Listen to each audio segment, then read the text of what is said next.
Hi, hello, how are you? Y'all remember that meal plan from last week? Well, guess what? We are going to cook it together.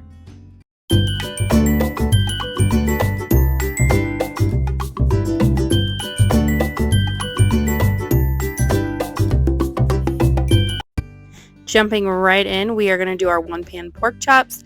I am just dicing up our russet potatoes here, bite-sized pieces, and then I'm going to trim the ends off of the green beans. Then we're going to stack everything on the pan like the recipe says, one pan pork chops. I did use bone-in pork chops, which I typically don't purchase, but they were delicious nonetheless. So we're going to use some avocado oil to oil everything up, and then I use the caramelized onion butter kinder seasoning on our potatoes and pork chops, and delicious.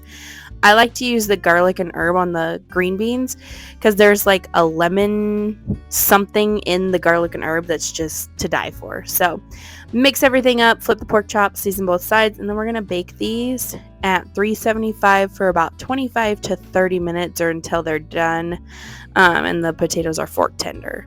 This one was absolutely delicious and toddler approved. Next up, we have our crock pot pork roast. I love to use my crock pot in the fall and winter months so much, and it is still winter here, unfortunately. So I'm just dicing up some gold Yukon potatoes to go on the bottom, and then we add in some carrots. I also like to add like pearl onions every once in a while, but okay, I opened a second bag of carrots. Look at how giant these things are. It's crazy. Then I'm going to season these up with some garlic salt, and it did get a little carried away here, but that's okay. Then we are going to plop in our pork roast, and this one is also bone-in. I don't typically buy bone-in, but these were on sale at the grocery store, so I had to. So this is kind of my take on the Mississippi mud roast. We did a packet of ranch seasoning, equivalent packet of brown gravy, and then we are going to do a packet of au jus as well. It just makes for a really nice gravy, and when everything cooks down, it's just so good on the veggies. And my secret to any roast is a stick of butter. Always a stick of butter. We're going to let that cook low and slow for 8 to 9 hours, and it came out phenomenal. Those veggies were nice and tender. The pork fell right off the bone. It was great, and lots of leftovers. All right, running into our next one, we are going to make copycat Zuppa Toscana. We're going to cut up some bacon in the bottom of our Dutch oven. Say hello to little man walking everywhere.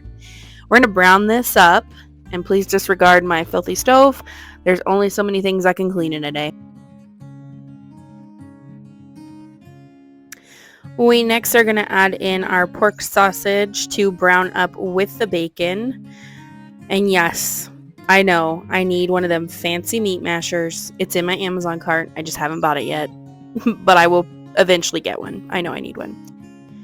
And the pan up above is for some mac and cheese for my kiddos. They're not big fans of this soup, which is totally fine because there's a lot to it. But we're going to let the sausage brown up, and while we are doing that, we are going to dice up our red potatoes.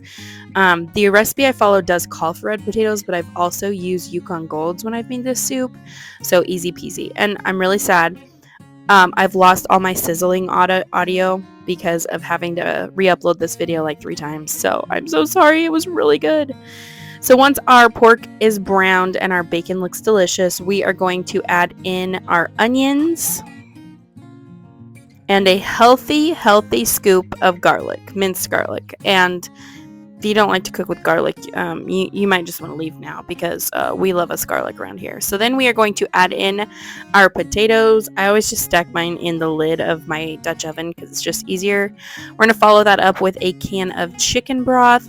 The recipe does call for a little bit more than 1 can, but I just add a little bit extra water, which comes down to about 4 cups. And then we are going to season that with some Italian seasoning. I measure seasonings with my heart.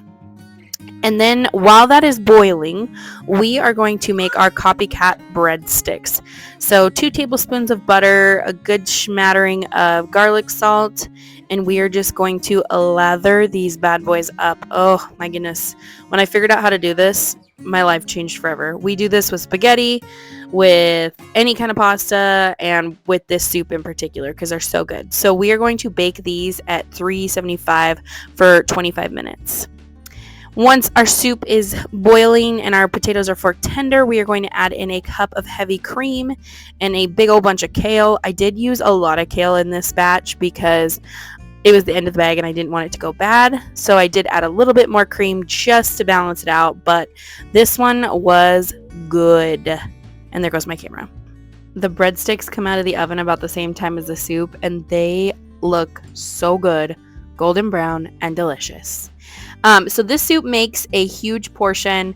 There's lots of leftovers. Granted, it is just my husband and I eating off of it, but we typically each have a pretty large size bowl, and then he can take this for a couple of days to work as leftovers. Okay, back to our easy recipes. This one's a 4-ingredient recipe. So we're going to take our beef kielbasa and we are going to cut it up into some bite-sized pieces. And in the meantime, we are also going to boil up some pasta. The cool thing about this dish is you can use any pasta you want. This is just a pasta I've had sitting in my pantry for who knows how long that needed to be used. So we are going to cook up the sausage. Usually I just like to brown it a little bit, but I got a little carried away doing something. I mean, when in the house with 2 kids and my husband coming home, I probably forgot something. So I usually put a little bit of sauce in the bottom of my pan, a little bit of Alfredo sauce, and then I scoop in or pour in my noodles and scoop in my sausage. You can see here where a few of them bits got a little extra crispy. And then we are going to dump our Alfredo sauce on top. I like just about any Alfredo sauce for the most part, but I put a 1/4 cup of water in the bottom of my jar just to get the last bits of sauce out, and it actually makes the pasta super, super creamy. We then are going to mix this all together and get it nice and combined, try and get that sauce evenly spread out. Then we are going to top it with a cup of shredded Parmesan, and we are going to bake this at 375 for about 20 minutes because it really just needs to melt and get everything oozy and goozy together. This is another toddler approved meal and super easy. But next up, we have an extra special message. Just popping in here to say thank you again for 100 subscribers. I am truly humbled and cannot say thank you enough for all of the support.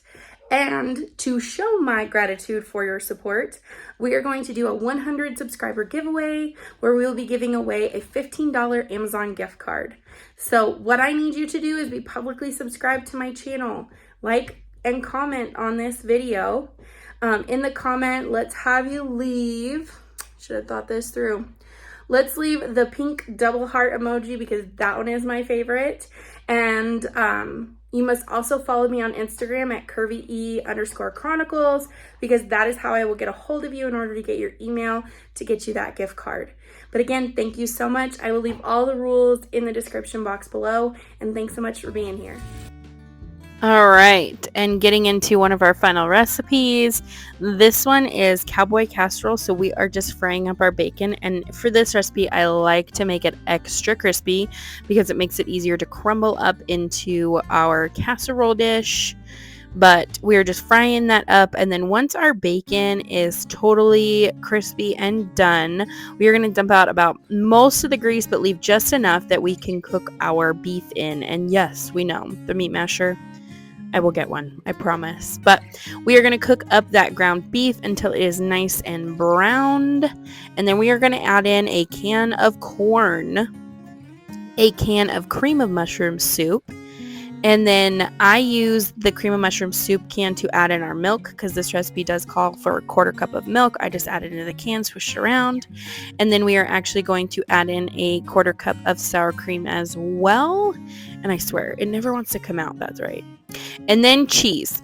Honestly, I don't even remember what the recipe called for. I measure cheese with my heart because how else are you supposed to cook? If you actually measure out cheese, bless you, because I cannot. We're then going to season this up with salt, pepper, garlic powder, and garlic powder's best friend, onion powder, because why not? And then we are going to combine all of this together until it is gooey, oozy, and melty. And then I turn the heat off, and we're going to add in our chopped up bacon bits. I did 4 slices of bacon for this. And yes, I did fry up more than that, but that's because I was making a double batch because we were taking this a second batch over to a friend of ours that just had a baby. So this one we are going to layer on the bottom of a greased 9x13 pan. We are going to spread it out as evenly as possible. And then we go back in with our cheese. And again, don't let any recipe tell you what you can and cannot do with cheese. You measure with your heart, okay? So we're going to layer this up with some cheese, and it would not be a Courtney cooking in the kitchen if I did not make a mess. And last but not least, we are going to line up our tater tots on this and these are frozen. Make sure they are frozen because that's how they cook best. One modification we did do one time to this recipe is I did add a can of Rotel, and it was amazing. However, not toddler approved because it was spicy. But we are going to bake this at 375 for 45 minutes, and then we will enjoy it because it is delicious. But yes, Rotel for adults only, because unless your kids like spicy, because it was good. And for our final night of the week, we kept it super simple. My husband barbecued it, and I picked up a salad kit because I was done cooking for the week. But I hope y'all enjoyed this rendition of Cook With Me. If you did, make sure to like, comment, and subscribe.